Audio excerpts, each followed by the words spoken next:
जी, सबसे पहली चीज लैटिस एनर्जी को कैलकुलेट करने के लिए हम जो प्रोसेस इस्तेमाल करते हैं वो दो तरीके हैं। एक तो हमने बॉन्ड लैंड इक्वेशन की बात कर ही चुके हैं ऑलरेडी। दूसरा है बॉन्ड हैबर प्रोसेस, उसको हैबर प्रोसेस भी बोलते हैं।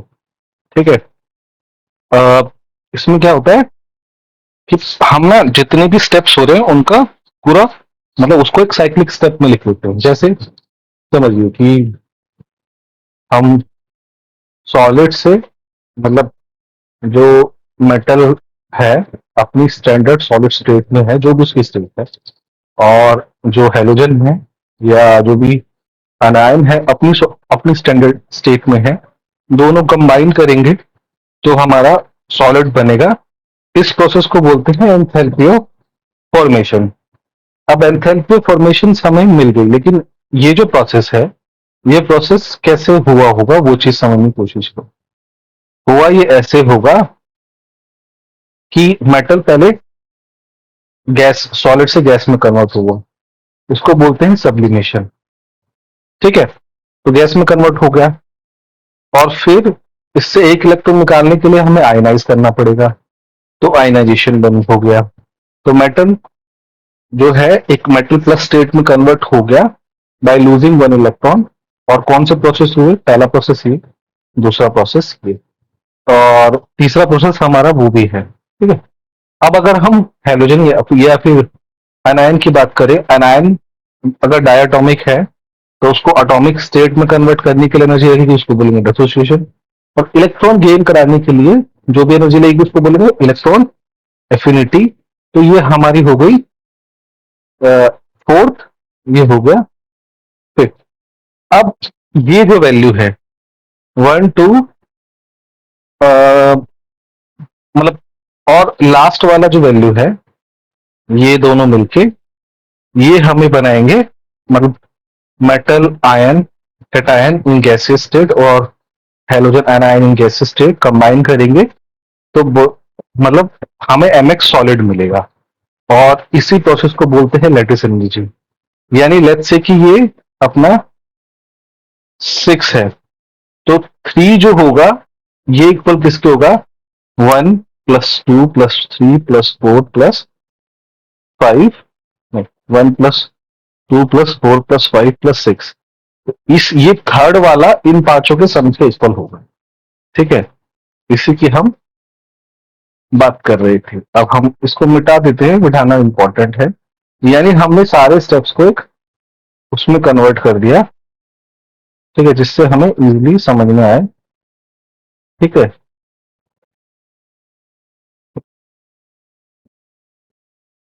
अब इस चीज को थोड़ा सा ठीक है लिखते हैं। तो टोटल जो एंथैल्पी ऑफ फॉर्मेशन रहेगी sublimation, dissociation, ionization energy, electronegativity और लैटिस एनर्जी का कम रहेगी। ठीक है।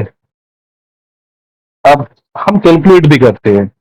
लेट्स से कि हमें लैटिस एनर्जी कैलकुलेट करनी है। अभी ध्यान रखिए सारी वैल्यू जो है किलो जूल पर मोल -1 में है। तो हम कैलकुलेट करने वाले हैं लिथियम क्लोराइड के लिए लैटिस एनर्जी कैसी होगी। ठीक है। पहली बात एंथैल्पी फॉर्मेशन कितना है? 409। ये कितनी है? 409। दूसरा, तो अगर हम सॉलिड को गैस में कन्वर्ट करेंगे लिथियम गैस में, एनर्जी हमको देनी पड़ेगी। ठीक है, 159.4।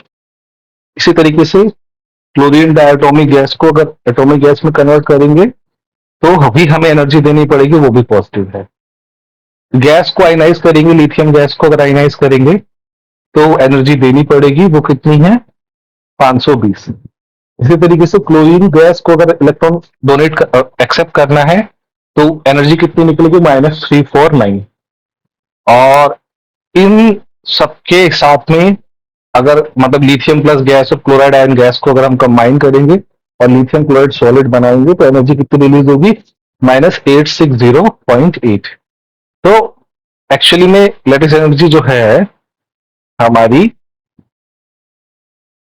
इस -490 से बाकी जो भी एनर्जीज हैं, मतलब अगर हमें यू निकालना है ना, तो यू निकालने के लिए इसमें से बाकी चार को घटा दो तो यू आ जाएगा। ठीक है, यानी यही वैल्यू है और ये एग्जैक्टली जो हम मतलब मैंने तुम दिखाई दिया ऑलरेडी, कैलकुलेट करके 860.8 आ जाएगा।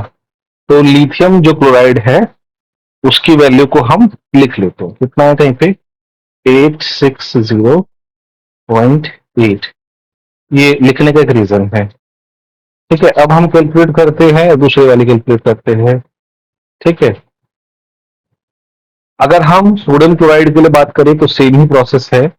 एनर्जी वैल्यूज जो है मतलब सॉलिड से गैस में कन्वर्ट होने के लिए 108.7, ये 242.8, उससे क्लोरीन गैस से क्लोरीन एटम में कन्वर्ट होने के लिए सोडियम गैस को आयनाइज करने के लिए एनर्जी जरूरत पड़ेगी 495.8, और क्लोरीन में जब इलेक्ट्रॉन एक्सेप्ट करेगा तो कितनी एनर्जी रिलीज होगी -3.49। दोनों कंबाइन करेंगे तो फिर हमारी जो एनर्जी लेटेस्ट एनर्जी आएगी -787। तो और अगर मतलब कैलकुलेट भी कर सकते हो इसको एंथैल्पी फॉर्मेशन में से, बाकी जो मतलब सब्लिमेशन, एटॉमिक डिसोसिएशन और देन आयनाइजेशन, इलेक्ट्रॉन एफिनिटी घटाओगे तो इतना आएगा। आप समझिए पिछली वाली जो वैल्यू थी लिथियम क्लोराइड के लिए कितनी थी -860, सोडियम क्लोराइड के लिए कितनी है -787। तो एनर्जी जो है कम रिलीज हो रही है, मतलब अगर आप लिथियम क्लोराइड से सोडियम क्लोराइड की तरफ जा रहे हैं तो एनर्जी कम हो रही है। तो यानी अगर साइज ऑफ कैटायन बढ़ता है तो एनर्जी कम रिलीज होती है। वो जो है बॉन्ड लैंड इक्वेशन जो है हमारी उसके ही प्रोपोर्शनल, मतलब वैसे ही रिजल्ट्स हैं कि जो u है z प्लस जेड माइनस के प्रोपोर्शनल होता है, और जैसे जैसे z हमारा मतलब साइज बढ़ता चला जाता है तो ये जो है जनरली z प्लस वैल्यू जो है ये कम हो जाती है। ठीक है, तो अब हम देखते हैं कि दूसरा एक प्रोसेस है सोडियम क्लोराइड। तो sodium, by the way sodium chloride है, ठीक है, तो सोडियम क्लोराइड है, तो कुछ गड़बड़ नहीं समझ में है। तो वैल्यूज अगर हम देखेंगे तो इसके लिए वैल्यू आएगी -9.29। तो देखिए अगर हम इन सभी वैल्यूज को कंपेयर करेंगे तो लिथियम क्लोराइड की अगर आप बात करो तो 860, सोडियम क्लोराइड की बात करो तो समवेयर अराउंड 760 या 780 था, जो भी था। ठीक है, अगर आप सोडियम फ्लोराइड की बात करो तो -9 टू 9.5। तो देखिए अगर साइज ऑफ कैटायन बढ़ता है तो एनर्जी कम रिलीज होती है, लेटेस्ट एनर्जी डिक्रीज करती है। तो जो हमारी पहली थ्योरी थी वो भी वैलिडेट हुई। अब देखिए साइज ऑफ एनायन अगर छोटा होता है तो ये जो एनर्जी है ये ज्यादा होती है, तो दूसरी थ्योरी भी हमारी वैलिडेट हुई। तो जो भी हमने मतलब पिछले कुछ मतलब पिछले लेक्चर्स में पढ़ा था कि बॉन्ड लेंड इक्वेशन से कैसे जो वेरी करता है उसको आप एक्चुअली क्या बोल सकते हैं, हैसेस law of constant heat submission भी बोलते हैं इसको, या फिर बॉर्न हैबर साइकिल भी बोलते हैं। ठीक है, और बॉर्न हैबर साइकिल से आप वैलिडेट भी कर सकते हो कि वैल्यू जो है लेटेस्ट एनर्जी की, मतलब जो भी हम थ्योरीज प्रोडिक्ट करते हैं वो उसमें बन जाती है, मतलब उसके साथ में कंपेटेबल है। तो thank you very much for watching this video, please like करिए, सब्सक्राइब करिए और देखते रहिए हमारा यूट्यूब चैनल।